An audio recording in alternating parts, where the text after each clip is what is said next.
Quando assisti o filme Minhas Amáveis Ex-Namoradas, eu lembrei imediatamente de muitas pessoas que eu conheço. Mas na verdade, dá para associar a história com um fenômeno que está cada vez mais presente no mundo do século XXI. O descompromisso. O filme mostra a vida de um homem que gosta de curtir a vida com o máximo de mulheres possível. Quando é colocado diante dele todas as mulheres que já se apaixonaram, mas que foram rejeitadas por seu medo de compromisso, ele se depara com uma fila interminável de mulheres. E quando são jorradas todas as lágrimas que já haviam sido derramadas por ele, começa a cair uma chuva muito forte. O medo do compromisso é tanto que ele mesmo estabeleceu uma série de regras para que não seja demonstrado qualquer vínculo com a mulher. Uma delas é de que nunca passaria a noite inteira com qualquer mulher. Finalmente, quando encontra a mulher que ele amou desde criança, esse medo do compromisso já está tão intrínseco que é muito difícil se entregar por completo. Talvez você não seja esse tipo de pessoa, mas com certeza conhece muitos que não têm o menor interesse de casar, de ter filhos, de contratar uma empresa fixa de celular, de fazer uma assinatura de revista, participar de alguma religião, entre muitas outras coisas que requerem um compromisso. Por quê? Pela pouquíssima vontade de se prender a alguma coisa que exija da pessoa uma posição e muitas vezes uma mudança. Eu sempre imaginei que uma das profissões mais difíceis para se exercer hoje em dia, quando há o estresse, é o do telemarketing. Todos os dias sentar em uma cadeira, colocar o fone de ouvido e ter certeza que passará o dia inteiro ouvindo centenas de palavras ríspidas, gritos e nãos, deve ser tremendamente difícil. A arte de vender produtos hoje tem sido um verdadeiro desafio não só pela questão financeira, mas pela falta de compromisso que a sociedade em que nós estamos manifesta. E essa é a sociedade pós-moderna. Mas o que é esse tal de pós-modernismo agora? Gary DeMar faz uma excelente definição quando diz que o pós-modernismo é um pensamento anti-cosmovisão. Complicou mais ainda, né? Cosmovisão é a visão que cada indivíduo tem do mundo. Cosmo significa mundo. Suas ideias a respeito de política, religião, moralidade. Pelo fato da nossa sociedade ser anti-cosmovisão, quer dizer duas coisas. Primeiro, a pessoa qualifica qualquer cosmovisão absoluta como opressiva. E segundo, ela rejeita a ideia de existir uma cosmovisão certa ou verdadeira. Então, para a maioria dos pós-modernos, não existe uma realidade, uma verdade. O que existe são diferentes pontos de vista e todos nós devemos aceitar tudo como a verdade para cada um. Hoje a moda é amar a comida, mas odiar as indústrias alimentícias. É amar a organização, mas odiar a burocracia. É amar a Deus, mas odiar a religião. Você encontra diversos sites e cartazes fazendo uma propaganda de uma vida cada vez mais espiritual, mas cada vez menos religiosa. Ou até mesmo está nas mãos dos neo-ateus divulgarem a maravilha que é a vida sem Deus e sem religião. A maioria das vezes essa ideia não é defendida por falta de evidências. Tivemos durante esses 11 estudos uma visão muito clara das diversas evidências que a história, a ciência e a lógica filosófica nos dão. Não somente de um Deus que existe, mas de uma religião inteira baseada na razão e não só na emoção.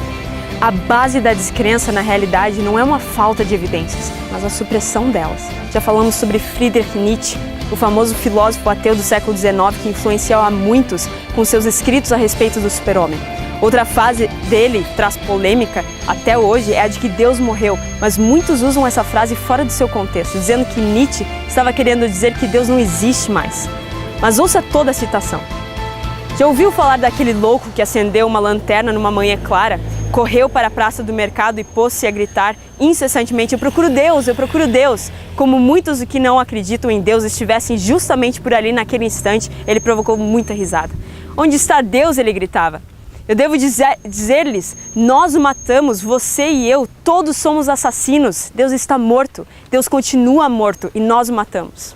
O ponto central de Nietzsche não é que Deus não existe, apesar dele ter sido ateu, mas que Deus tem se tornado completamente irrelevante. Homens e mulheres podem afirmar que Deus existe ou que ele não existe, mas isso faz pouca diferença. Deus está morto não porque ele não existe, mas porque nós vivemos, brincamos, procriamos, governamos e morremos como se ele não existisse. Aquilo que ele pede de nós na Bíblia já não faz mais parte do nosso dia a dia.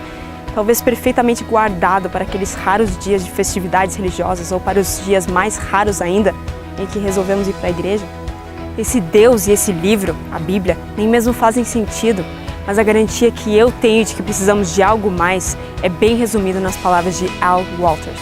Porque somos por natureza seres racionais e responsáveis, sentimos que precisamos de algum credo pelo qual viver, algum mapa pelo qual traçar nosso curso. Ou se preferir, nas palavras de Salomão da Bíblia, está o seguinte: tudo fez Deus formoso no seu devido tempo. Também pôs a eternidade no coração do homem, sem que este possa descobrir as obras que Deus fez desde o princípio até o fim. O grupo King Crimson Group cantava uma música. Nessa canção, uma frase ficou marcada por décadas: o conhecimento é um amigo mortal quando ninguém faz as regras.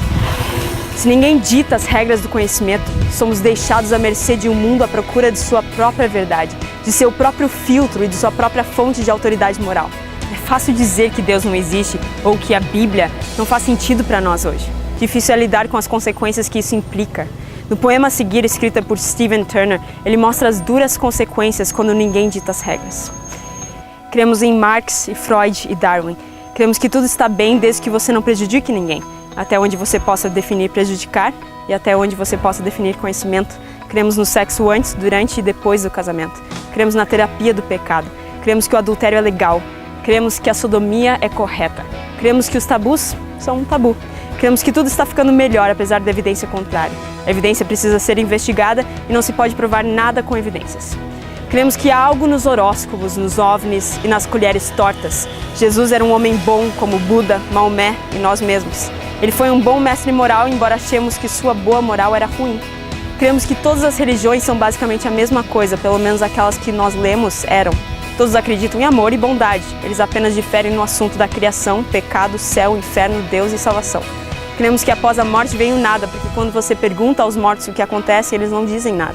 Se a morte não é o fim, se os mortos mentiram, então o céu é compulsório para todos, exceto talvez Hitler, Stalin e Genghis Khan. Cremos em total desarmamento, cremos que existe uma conexão direta entre a guerra e o desarmamento do sangue. Nós cremos que o homem é essencialmente bom, embora seu comportamento é o que desaponta. A culpa é da sociedade, sociedade é a culpa das condições e as condições são a culpa da sociedade. Cremos que cada homem deve encontrar a verdade que é certa para ele. Consequentemente, a realidade se adaptará, o universo se reajustará e a história será alterada. Cremos que não há verdade absoluta, exceto a verdade que não há verdade absoluta. Cremos na rejeição dos credos e no florescer do pensamento individual. Se o acaso é o pai de toda a carne, desastre é o seu arco-íris no céu. E quando você ouve estado de emergência, franco atirador mata 10, tropas enlouquecidas, bomba explode escola, não é nada senão o som do homem adorando o seu Criador. Fantástico poema. Sabe, quando a gente deixa a nossa vida ser ditada pelo relativismo e a falta de filtros no mundo, o resultado é nada menos do que a tragédia, a solidão e a mentira. Mas quando permitimos que o Senhor da verdade, o Deus imperceptível aos olhos, porém muito claro pela razão, seja o mestre da nossa vida, ele se torna cheio de valor, propósito e objetivo. Eu concluo com a seguinte história de Luciano Pavarotti. Ele relata sua vida dizendo o seguinte: quando eu era um menino, meu pai, um padeiro, me apresentou aos encantos da música. Ele me apresentou para trabalhar muito duro para desenvolver a minha voz. Arrigo Pola, um tenor profissional na minha cidade natal de Modena, Itália, me tomou como pupilo. Eu também me inscrevi em uma faculdade de professores. E na formatura eu perguntei ao meu pai: devo ser um professor ou um cantor? Luciano, meu pai respondeu, se você sentar em 2 cadeiras, você cairá entre elas. Para a vida, você tem que escolher uma cadeira. Eu escolhi uma. Levou 7 anos de estudo e frustração antes de fazer a minha primeira apresentação profissional. Levou mais 7 anos para chegar à Ópera Metropolitana. E agora eu acho que seja ao empilhar tijolos, escrever um livro, seja o que você escolher, nós devemos nos doar para aquilo. Comprometimento, essa é a chave. Escolha uma cadeira. Para muitas coisas na vida é possível ficar em cima do muro ou fazer várias escolhas. A decisão por Deus e pelo cristianismo não é uma delas. Você tem que tomar uma decisão agora. Agora eu digo não porque eu tenho pressa, mas porque não tem para onde correr. As evidências já estão em cima da mesa. A mão de Deus já está estendida. Em qual cadeira você vai sentar?